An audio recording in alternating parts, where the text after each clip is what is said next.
সামান্যতম বিবেক যদি কেউ কাজে না লাগায় সে আসলে মানুষ না। যার বিবেক কোনো কাজ করে না সে আসলে মানুষ না। বিবেকহীন সে মূলত অমানুষ, সে মানুষ না, সে পশু কিংবা জানোয়ার, হাইওয়ান, চতুষ্পদ জন্তু। এই জন্য ইনসাফের সাথে নিজের জন্য ভাবা উচিত। আমি এটাই বলতেছিলাম, নিজের জন্য ভাবা উচিত। আসলেই আমি কে? আমি আসলাম কোত্থেকে? কে আমাকে পাঠাইলেন? যিনি আমাকে পাঠাইলেন তিনি আমার কাছে কি চাচ্ছেন? আমি যা করছি তিনি তা চাচ্ছেন কিনা? তিনি যা চাচ্ছেন আমি তা করছি কিনা? প্রতিনিয়ত মানুষগুলো মৃত্যুবরণ করতেছে, কেউ মরতে চায় না, কেউ থাকতেও পারে না। কে তাদেরকে নিয়ে যাচ্ছে? বলো নওজোয়ান, কে নিয়ে যাচ্ছে? এক অদৃশ্য মালিক তাদেরকে নিয়ে যাচ্ছে প্রতিদিন, প্রতিনিয়ত। কেউ তো মরতে চায় নাই, কিন্তু কেউ তো থাকতেও পারে না। এজন্য এটাই অনিবার্য বাস্তবতা যে মরতেই হবে, যেতেই হবে, ফিরতেই হবে আল্লাহর কাছে, ফিরতেই হবে। তাহলে কাজেই যেটা চিরন্তন বাস্তবতা, যেটা অনিবার্য সত্য, সেটাকে পাশ কাটানো বুদ্ধিমানের কাজ না। এটা কোনো বুদ্ধিমান হইতেই পারে না। মৃত্যু যেহেতু আমাকে বরণ করতেই হবে, আল্লাহর মুখোমুখি যেহেতু আমাকে হতেই হবে, কাজে বুদ্ধিমান তো সেই যে এই ব্যাপারে প্রস্তুতি নেই। কারণ আমি তো এটা এমন কোনো বেলা আমার নেতা দৈরা এই দল কিংবা ওই দল কিংবা কোনো রকম কোনো ছল ছাতুরি করে যেহেতু আমি কবর থেকে, মৃত্যু থেকে নিজেকে আড়াল করতে পারবো না, কোনো সিস্টেমে নাই, ন্যূনতম কোনো সম্ভাবনাও নাই, তাহলে অতএব কবরের জন্য প্রস্তুতি নেওয়া, আখেরাতের জন্য প্রস্তুতি নেওয়া, এটাই বুদ্ধিমানের কথা। কারণ এটা তো আমাকে বরণ করতে হবে, তার চাইতে ভালো রেডি হয়ে যাই, প্রস্তুতি নিয়েই যাই। মরতেই হবে যখন, যেতেই হবে যখন। আমার বাপ যদি এই কথাটা আমি বুঝি আমার লাভ, আপনি বুঝলে আপনার লাভ। জওয়ান ছেলে তুমি বুঝলে তোমার লাভ। বাপ হাসি ঠাট্টা রং তামাশা, এই খামখেয়ালি, এটা আসলে কোনো জিন্দিগি না। যৌক্তিক কথা এটাই যে বুদ্ধিমান, বিবেকবান, বিচক্ষণ মানুষ কোনো কাজেই পরিকল্পনাহীন করে না। পরিকল্পনাহীন কাজ তো পশুর হইতে পারে, গন্তব্যহীন, টার্গেটবিহীন জীবন তো জানোয়ারের হতে পারে, মানুষের হইতে পারে না। পাগল ছাগলের হইতে পারে, মানুষের হইতে পারে না। কোনো বাসে যদি কোনো প্যাসেঞ্জার উঠা কন্ট্রাক্টর যদি জিজ্ঞেস করে কই নামবেন, এখন প্যাসেঞ্জার যদি বলে তোমার জেনে মন চায় এখানে নামায় দিও, তো সে কি বলবে? হেল্পারে কবে এই পাগল কি লেগে উঠাইলা? এই পাগল বলতেই পারে না কোথায় নামবে। এখন তুমি নওজোয়ান বলো ভাইয়া তুমি কোথায় থামবা? তোমার মঞ্জিল কোথায়? দিন রাত যারা মোবাইলে ছবি দেখো, প্রিয় বন্ধু, কোথায় গিয়ে থামবা? মানে এই ছবি দেখা থামবে কোথায়? নারী ছাড়া, অশ্লীল দৃশ্য ছাড়া যাদের দিন কাটে না, রাত কাটে না, দোস্ত আমার, থামবা কোথায় গিয়া? একটা হিসাব কও যে ইনশাআল্লাহ হুজুর আমি টার্গেট নিছি 30 বছর নারী দেখব, অথবা আগামী আরো 6 বছর বেডির ছবি দেখব, উলঙ্গ দৃশ্য দেখব, এরপরে থাইমা যাব। সেটা কও। কোনো টার্গেট নাই, কোনো গন্তব্য জানা নাই, পথ জানা নাই। তো এ তো ছাগলের জিন্দিগি, এ তো মাতালের জীবন, তো পাগলের জীবন, এ তো অসুস্থ জিন্দিগি ভাইয়া, এ তো অসভ্য জিন্দিগি, হাইওয়ানের জীবন। কোন সুদখোরকে জিজ্ঞেস করেন, হারামখোর, অবৈধ উপার্জনকারী, ওজনে কম দেয়, কাস্টমারকে ঠকায়, মিথ্যা বলে, হারাম রোজগার করে, এই নাফরমান বাটফারকে জিজ্ঞেস করেন যে কখন থামবা? কতদিন পরে তোমার টার্গেট কয়দিন মিথ্যা বলবা? চাহিদা পূরণ হবে কোন দিন? কশ্চিনকালেও না, কোনোদিনও পূরণ হবে না। রাক্ষসা এই দুনিয়া কোনোদিন তৃপ্ত হতে দেয় না, কাউকে না, কাউকে না, কাউকে না। 7 রাজার ধনও যে পাইছে সেও অতৃপ্ত, অতৃপ্ত। 7 মহাদেশের সম্পদের মালিকও যে হইছে সেও অতৃপ্ত। কারুন আল্লাহ তাআলা তাকে অগাধ সম্পদ দিছে। ওয়া আতাইনাহু মিনাল কুনুজি মা ইন্না মাফাতিহাহু লাতানূউ বিল উসবাতি উলিল কুওয়া। কোরআন শরীফে আছে, আল্লাহ বলে আমি কারুনকে এত বেশি পরিমাণ স্বর্ণ রৌপ্যের ভান্ডার দিলাম, ভান্ডার যেগুলোর চাবি বহন করবার জন্য শক্ত সামর্থ্য যুবকের পিঠ বাঁকা হয়ে যাইত। 70 জন যুবকের পিঠ বাঁকা হয়ে যেত, বাঁকা হয়ে যেত। এই অসুবিধা না, আমরা এত পেরেশানি করে না, কিছু অপদার্থ থাকবেই। এই 1 প্যাকেট বিরিয়ানি লেগে ঘুরতে আছে, কথা বুঝছেন না? এই কিছু অসভ্য থাকবেই, এইটা আপনি চিন্তা করেন না। যতক্ষণ রাতের যদি 3টাও বাজে তারপরও 1 প্যাকেট ঠান্ডা বিরিয়ানির লেগা ঘুরতে আছে বাহিরে, বুঝছেন না? কথা বলবো, আওয়াজ করব, অর্থাৎ উদ্দেশ্য হলো হুজুর আপনার এগুলো আলাপ বন্ধ করে যেটা দই না এটা দিয়ে আনা লাগবে, বুঝলেন না কথাটা? হ্যাঁ হ্যাঁ, এই জন্য এত চিন্তা করে হইতো না, এত জনের কথা ভাবলে পারতেন না। আমি এই জন্য বলছি আপনার জন্য শুনেন, আমি আমার জন্য শুনি, খালাস। এটা আমরা সহজ হিসাব। তাইলে নির্দিষ্ট কোনো পরিমাণ শ্রোতার কোনো কোটা নাই, যে এত শ্রোতা না হইলে একটি মাহফিল ব্যর্থ, একজন বক্তার ওয়াজ ব্যর্থ, শ্রোতা যদি 10,000-এর কম হয় না, এমন কোনো সিস্টেম কোরআন সুন্নাতে নাই। কথা বোঝেন নাই আপনি? আমি এক আল্লাহর কথা বলার জন্য কমপক্ষে 100 মানুষ না হইলে হইবে না, এমন কোনো নিয়ম নেই, এমন কোনো সিস্টেম কোরআনে নাই, কথা নাই। বরং আল্লাহ নবী সাল্লাল্লাহু আলাইহি সাল্লাম বলছেন, ফাওয়াল্লাহি লা আন ইয়াহদিয়াল্লাহু বিকা রাজুলান ওয়াহিদান খায়রুল লাকা মিন হুমুরিন নাআম। আল্লাহর নবী সাল্লাল্লাহু আলাইহি সাল্লাম বলেন, আল্লাহর কসম, তোমার দ্বারা একজন ব্যক্তি আল্লাহর রাস্তা পাওয়া, হেদায়েত পাওয়া, গোটা আরবের সবগুলো দামি উট তোমাকে হাদিয়া দেওয়ার চাইতে কোটি গুণে বেশি উত্তম। কয়জন লোক? একজন, সির্ফ একজন। আমার 30 বছর বলার দ্বারা যদি একজন মানুষ আল্লাহকে পায়, এই 30 বছরের বিনিময়ে হতে পারে আমার নাজাতের জন্য ওই একজনই যথেষ্ট। কোরআন শরীফে আছে, মিয়া সাহেব, কোরআনুল কারীমের মধ্যে আছে, আপনারা হুজুরদেরকে জিজ্ঞাসা করেন। আপনার ইমাম সূরা ইয়াসিনের মধ্যে একটা ঘটনা আছে।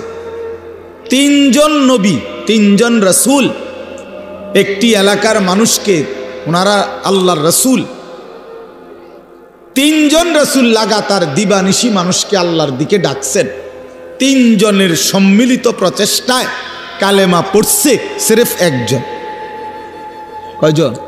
একজন। যা আমিন আকসাল মদিনাতি রাজুলুন, রাজুলুন কয়জন? একজন। অথচ রাসূল 3 জন। ফাআজ্জাজনা বিসালিসিন, এই যে ফাকালু ইন্না ইলাইকুম মুরসালুন। আল্লাহ বলেন, প্রথম দিছিলাম 2 জন, পরে আরো একজন দিয়া মোট 3 জন পুরাইলাম।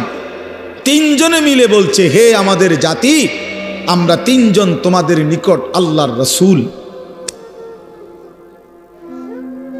3 জনের দিবানিশি মেহনতে ইমানদার হয়েছে শুধু একজন। ওয়াজা আমিন আকসাল মদিনাতি রাজুলুন, এই একজন, ওই একজন লোক যেদিন নিজের কালেমা প্রকাশ করছে, পুরা জাতি ওনারে ধইরা মারতে মারতে ওইখানেই শহীদ করে ফেলছে, মেরেই ফেলছে, মেরেই ফেলছে। ঠিক যখন ওনার জান কবজ হয়, তাফসীরের মধ্যে আছে আল্লাহর ফেরেশতারা জান্নাতের ঘর ওনার চোখের সামনে তুলে ধরছে। আর ফেরেশতারা বলছেন, কিলা দুখুলিল জান্নাহ, হে আল্লাহর বান্দা, এই মুহূর্তেই জান্নাতে ঢোকো। ও দুখুল, ও দুখুল, কিলা দুখুলিল জান্নাহ, এখনই জান্নাতে ঢুকো। তখন সেই আল্লাহর বান্দা মরতে মরতে ওই ইমানদার একজন বলতেছে, ক্বালা ইয়া লাইতা কওমি ইয়ালামুন, হায় আমার জাতি, তোমরা যদি বুঝতা, জানতা যে তোমরা আমাকে হত্যা করে রক্ত ঝরিয়ে তোমরা ভেবেছো তোমরা জিতে গেছো। না আমার জাতি, তোমরা আমাকে হত্যা করো নাই, বরং আমারে আমার জান্নাতে ঢুকায় দিস। ইয়া লাইতা কওমি ইয়ালামুন বিমা গফারা লি রাব্বি, আরে আমার আল্লাহ তো আমারে পুরা মাফ করে দিছে রে। ও জালানি মিনাল মুকরামিন, আমারে তো সম্মানিত জান্নাতি বান্দাদের অন্তর্ভুক্ত করে দিয়েছে। হ্যাঁ, এই জন্য কয়জন ভাইয়া? একজন। একজন একজন মানে ইমানদার কয়জন হইছে? একজন। একজন। এই জন্য সংখ্যা কোনো বিষয় না। 10,000, 10 লাখ, 5,000, 50 লাখ, এটা কোনো কথা না। শ্রোতা কম না বেশি, এটা কোনো বিষয়ই না। বিষয় হলো আল্লাহর কথা বলা, বলতে থাকা, রাত দিন বলতে থাকা, প্রতিটা সুযোগকে কাজে লাগানো। একজন হোক, 10 জন হোক, একাকী হোক, প্রকাশ্যে হোক, হ্যাঁ দিনে হোক রাতে হোক, মাইক হরন কোনো কিছুই জরুরি না। আল্লাহর কথা বলা, কবি আরশ পর কবি ফরশ পর, কবি উনকে দর কবি দর বদর, গমে आशिकी तेरा शुक्रिया मैं कहां कहां से गुजर गया, कभी हो रास्तों में तन्हा कभी हो गुरूदे सहरा। আল্লাহ, এজন্য বাপ আল্লাহর কথা বলতে থাকা। তো বলতেছিলাম নিজেদের ফিকির করা চাই, নিজের ফিকির দরকার। ফিকির দরকার, দিলের মধ্যে ফিকির দরকার, অন্তরের মধ্যে অনুভূতি দরকার। আমি যে কথাটা বলতেছিলাম, হাফেজে কোরআনের কথা বলতেছিলাম, মূলত একটু আগায়া বসতেন অনুরোধ করছে, যেহেতু রাত হয়েছে, আমারও তো কষ্ট লাগে আপনার করে নাড়াচাড়া করাইতে, কিন্তু এখন তো জায়গা একটু দরকার সামান্য, এই জন্য একটু আগায়া বসেন, যেন একটু হিম্মত করেন, সামান্য এই 1-2 ইঞ্চি করে আগাইলে একটু বরকত হবে। দেখেন ভাই, একটু নড়ে চড়ে বসেন। নওজোয়ান ভাই তোমরাও নড়ে চড়ে বসো, ছেলেরা তোমরা আগায়া বসো ভাই। আল্লাহ তাআলা কোরআনে বলছে, তুমি যদি আমার বান্দাকে জমিনে জায়গা দাও, প্রশস্ত করে দাও একটু জায়গা, আমি তোমার অন্তর প্রশস্ত করে দেব। ইয়াফসাহিল্লাহু লাকুম, আল্লাহ দিল বড় করে দিবে, জান্নাতে জায়গা দিয়ে দেবে ইনশাআল্লাহ। মাশাআল্লাহ। আচ্ছা, তো বলতেছিলাম, এই শেষ কথা শোনেন। তাইলে আমার উদ্দেশ্য ছিল ওই মাঝখানে কথা আবার বদলাইয়া ফেলছি, হলো মোবাইলের কথা বলতে গিয়ে বলতেছিলাম আর কি, যে কেবল অন্যকে দেখানোর ফিকির এটাই যথেষ্ট না ভাইয়া, নিজের ফিকির করা দরকার। আমার নিজের ফিকির আসা দরকার, আমি কে, আমি কোত্থেকে আসলাম, আমার আসলে কি করণীয়, একটা সুনির্দিষ্ট গন্তব্য, জীবনের একটা লক্ষ্য নির্ধারণ করা, এটা বিবেকবানের উচিত। আমার মনে আছে, আমি ছোটবেলায় প্রাইমারি স্কুলে পড়ছি, যখন আমাদের স্কুলে থাকতেই, প্রাইমারিতে থাকতে, বাংলাতেও ইংরেজিতেও আমরা রচনা লেখছি, পড়ছি। আমার জীবনের লক্ষ্য, এইম ইন লাইফ, এটা ইংরেজি রচনাও পড়ছি, বাংলা রচনাও পড়ছি।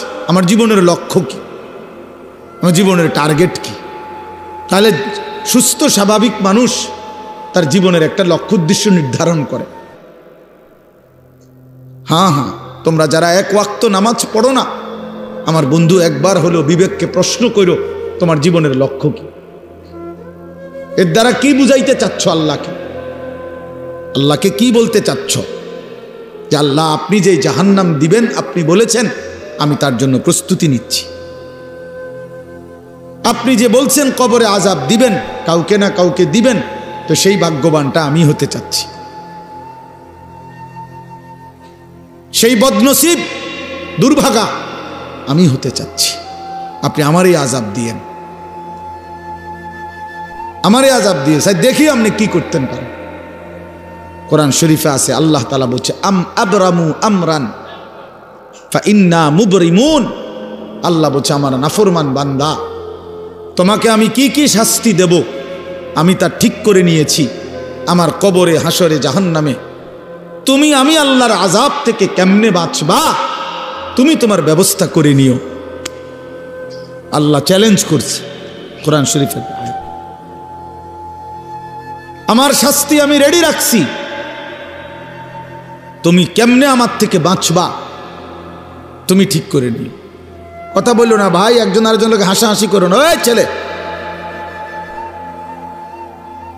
ব্যাটকায়ও না ব্যাককলের মতো বেউকুফ। অনেক ছেলে কারো মানে কিছু আছে কোনো কাজ হয় না দিলে, যেটাই বলবেন হে হের তামাশা, হ্যাঁ হে ওর জিন্দিগি নিয়ে আছে। যদি বলেন আর তোমারে তো বলতেছে, ও হ্যাঁ ও আমার নি কয়, আমি তো এই ডকের। আফসোসের ব্যাপার, আসলে আফসোসের। অনেক বড় বদনসিব যে নিজের নাফরমানির কথা বলেও শুনলেও মনে পড়লেও যার ভিতরে সামান্যতম কোনো অনুশোচনা জাগে না, তার চাইতে বড় লানত আর কিছু হইতে পারে। কমপক্ষে তো একটু অনুশোচনা, লজ্জিত অনুভূতি হওয়া উচিত, যাহা আমাকেই তো বলছে, আমি তো এমন। আল্লাহ আমাদেরকে বুঝ দান করেন। তাই জন্য বললাম আল্লাহ তাআলা এটা বলছেন, বান্দা তোমারে আমি কি শাস্তি দেব তা ঠিক রেখেছি, তুমি কেমনে বাঁচবা তুমি ঠিক করো, তুমি ঠিক করো তুমি আমার আযাব থেকে কেমনে বাঁচবা। ফাকাইফা তাত্তাকুনা ইন কাফারতুম ইয়াওমান ইয়াজআলুল বিলদানা শিবা। কোরআন শরীফে আল্লাহ বলে, বান্দা এই যে দিন রাত তুমি আমার নাফরমানি করছো, হায় বান্দা জানো সেই হাসরের দিন তুমি কেমনে বাঁচবা, যে দিনের একদিনের পেরেশানি, কষ্ট, দুঃখ, যন্ত্রণা আল্লাহ নিজে বলছে, খোদার কসম বাপ, আল্লাহ বলছে বান্দা একদিনের পেরেশানি হাসরের মাঠের কুলের বাচ্চাটাকে বুড়া বানায় ফেলে। একদিনে ইয়াজআলুল বিলদানা শিবা, অর্থ হইল বাচ্চা বুড়া হয়ে যাবে একদিনে। একদিনেই মানুষ বলে না যে ভাই আমার এক সপ্তাহ টেনশনে চুল পাইকা গেছে, বুঝেন নাই কথাটা? এমন বিপদ গেছে ভাই আমার উপরে, এমন মুসিবত গেছে বলার মতো না। এই 15 দিনের মুসিবতে আমার চুল পাইকা গেছে, চুল পাইকা গেছে। এই জন্য বললাম আমাদের এটা ফিকির চাই। আমি এই জন্যই বলছি যে নিজের ফিকির করা দরকার।